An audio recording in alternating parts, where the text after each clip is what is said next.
कि ये चर्चा का विषय रहा है। हमें किसी चीज से डरना नहीं चाहिए। हमारी कोशिश होनी चाहिए एक, हम उसके गुलाम नहीं बनेंगे। मैं अपने जीवन में मैं ही निर्णायक रहूंगा, वो मेरा मालिक नहीं बनेगा। जैसे कुछ बच्चों का है, मोबाइल उनका मालिक बन गया। अगर मोबाइल नहीं है तो खाना नहीं खा सकता है, टीवी नहीं है तो जी नहीं सकता। मतलब ये आप उसके गुलाम बन गए। मैं गुलाम नहीं बनूंगा। एक बार मन में ये पक्का करना, हर टेक्नोलॉजी का हम ज्यादा उपयोग कर सकते हैं। अगर मैं एआई को पूछूं मुझे ये किताब कहाँ से मिलेगी, कौन सी है, इस विषय पे अच्छी किताब कौन सी है, हो सकता है वो गाइड करे, आपके लिए काम आएगा। लेकिन तुम कहोगे मैं ही पढ़ूंगा, तुम ही मुझे बता दो अंदर क्या है, तो फिर गड़बड़। और हमेशा ही नेचर ऑफ जॉब बदलेगा। नेचर ऑफ जॉब बदलना है।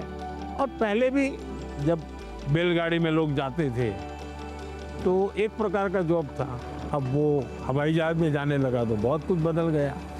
लेकिन जीवन तो चलता रहा।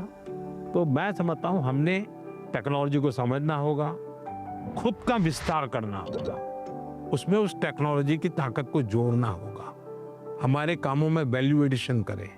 अगर ये होता है तो मैं पक्का मानता हूं कि कितने ही उत्तम से उत्तम टेक्नोलॉजी क्यों ना आए, हमें उपयोग होने ही वाली है, हमें डरने की जरूरत नहीं है। I never believed I would be the one to be chosen to have such a gracious occasion with our Prime Minister. It was a really great experience. I am completely overwhelmed and it felt surreal. He felt like a family more than a prime minister. साथियों, कोयम्बटूर के हमारे युवा साथी पढ़ाई के साथ साथ AI, startup और फ्यूचर की टेक्नोलॉजी को लेकर बहुत जागरूक है।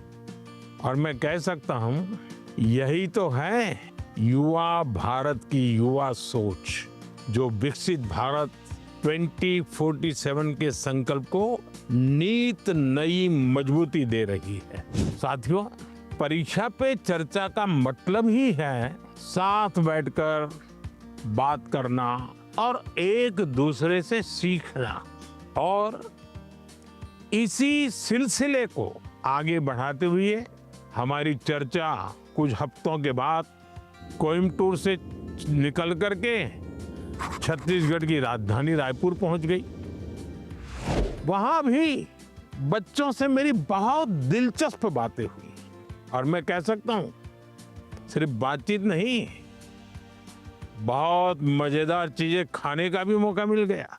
आप भी इसका आनंद लीजिए।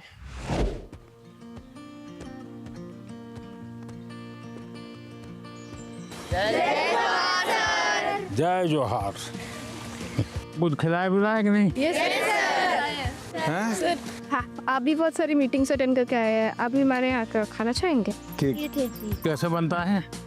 सर ये बेसन को गोल गोल आकार देकर उसको तलते हैं। अच्छा, और ये नमकीन होता है। तो कब खाते हैं लोग? सर दिवाली के टाइम, दिवाली टाइम का खाते हैं। ज्यादातर दिवाली टाइम पे बनता महाराष्ट्र में इसको क्या कहते हैं? है। महाराष्ट्र में ऐसा ही बनता हो, चकली कहते हैं। हाँ सर। ये क्या है? सर ये खुरमी है, हाँ। हमारी गुड़ से बनती है, आटे से बनती है, सूजी से बनती है।